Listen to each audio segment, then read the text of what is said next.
Hey, Sonic Temple, day 4. We are backstage here. I am Josh Bernstein. This is Matt Pinfield. We're here with the incredible Taylor Momsen of Pretty Reckless. How are we? I'm doing well. How are you? I cannot complain. It's so good to be back here in Columbus. You know, this is the epicenter of it all, the home of rock. What a bill tonight with the returning Foo Fighters.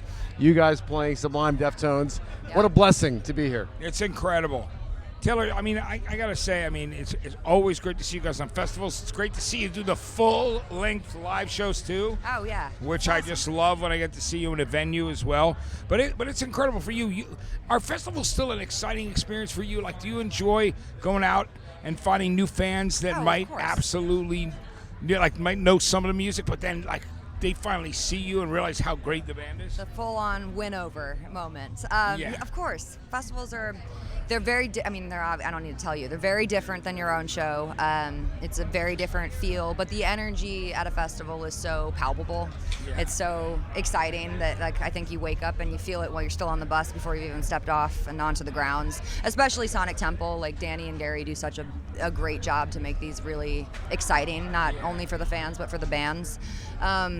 And especially today, I know we're here, but the Foos are playing, and I'm a huge fan. So anytime that there's bands on the bill that I, as a music fan, want to go see, it adds this extra element for me, because I get to do my favorite thing, which is play a show, and then do my second favorite thing, which is watch a band I love. So it's fucking awesome. I think it's so cool. You know, we've been asking everybody all weekend about their first festival experiences. And this might be a trick question for you because I met you on Warped Tour when I'm not sure if that was your first festival, but you were very young. It was our first long proper tour as well.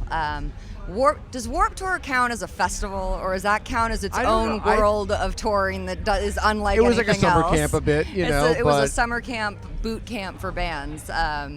Definitely kicked our ass a little bit. The heat, the not knowing what time you were playing, all of that. It was a fun experience. But I don't. It's a boot camp. I don't know that I would count that as a standard festival situation. The first what I would say the first festivals we played was when we went over to Europe and we did Download and Rock'em Ring, Rock'em Park and all of those, and that was just Reading Leeds. That was crazy. That was okay, I get it now. I get the hype about festivals. This is different. Warped Tour was more just a rolling boot camp outdoor show. Yeah. Right? So I don't know. With some barbecue, and it was just a rolling party. It was great. We went backstage to do an interview, and she started telling me about how much she likes Soundgarden and Alice in Chains. I had just proposed to my wife the night earlier. That's right. And congratulations. 12 years now. Amazing. 2 children. Love it. So it worked out, and I remember Taylor was looking at her diamonds and everything, and they were comparing notes, and it was a lovely experience. And from being on that day, I think we did some showcases with you when I was at Revolver. Yep. And the Golden Gods, of course. How proud we are to see how far you've come and everything you've achieved, all the success. It's couldn't happen to harder working, nicer people. So thank it's incredible. you. Yeah. What was one of your favorite festival experiences? Not only playing, but as a fan. As a fan, favorite festival experiences. I know there's been so many. And there's been so many. It starts to. And you mentioned, too, being over in Europe first, because you made me want to die. Blew out the minute. It did. It was number one single. Over there. And number one single. It exploded, which made me so happy. I was like, yes.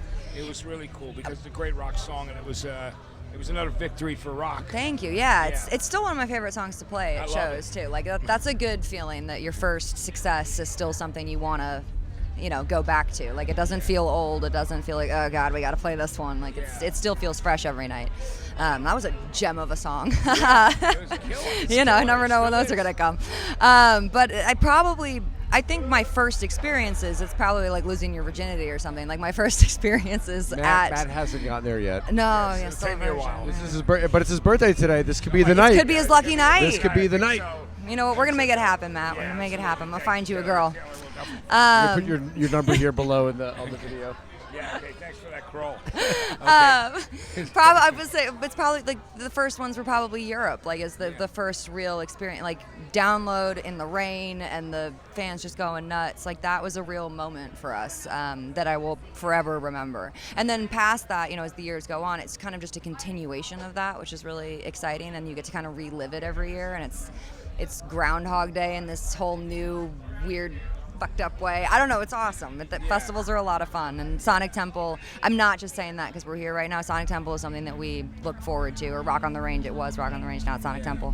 It's something that we always look forward to. So it's good to be here today. This is probably the closest we get here in the States to that European It is. That same kind of vibe, you know? That same kind of diehard rock and roll love, I think, that like, you know, when you cross the pond, there's a music love that is, I don't know if it's better. It's different. Yeah. Where there's a different kind of appreciation for music over there than there is in the States, and Sonic Temple is certainly the closest to that you feel, where everyone's here for the right reason. Everyone loves music.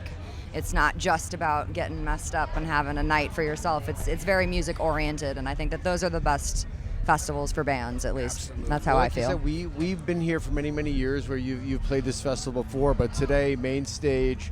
Yeah. What was it like looking out on that crowd and, It's and fucking seeing awesome. that energy, and these people are singing your songs back to you? It never gets old, man. It's like hearing your song on the radio. It never gets old. Right. Yeah. Like it's always something that makes you giddy, and it's like a drug unlike anything else. You can't get it anywhere else. Yeah. Like you really can't. I've tried. Yeah. COVID, I think everyone tried during COVID, and Yeah. it doesn't exist. The home recordings, it's not the Yeah. same thing. Like you gotta physically be there, and it's just the best. Thank you so much, dude, Taylor, for coming up. course. We're going to have you on the show soon, too. I would again, love which that. I'm very excited about it. It's amazing, guys. Taylor Momsen. I think she'll be out there tonight singing along with the Foo Fighters with us. Let's You know hope. it. Let's Of hope. course. You will be. I will know be. I'm excited about this show. It's great. It's the first time to see him with Josh Freese, so Yeah. I'm so pumped. Oh, it's going to be so good. Guys, Taylor Momsen, The Pretty Reckless. We're backstage here all weekend long. Sonic Temple, Power Hour on Access TV. I think you should ask her, Josh. Taylor, would you ever jam out with me and Matt, maybe do a side project? Well, I don't know what you want me to call it though. Like the Pretty Awful.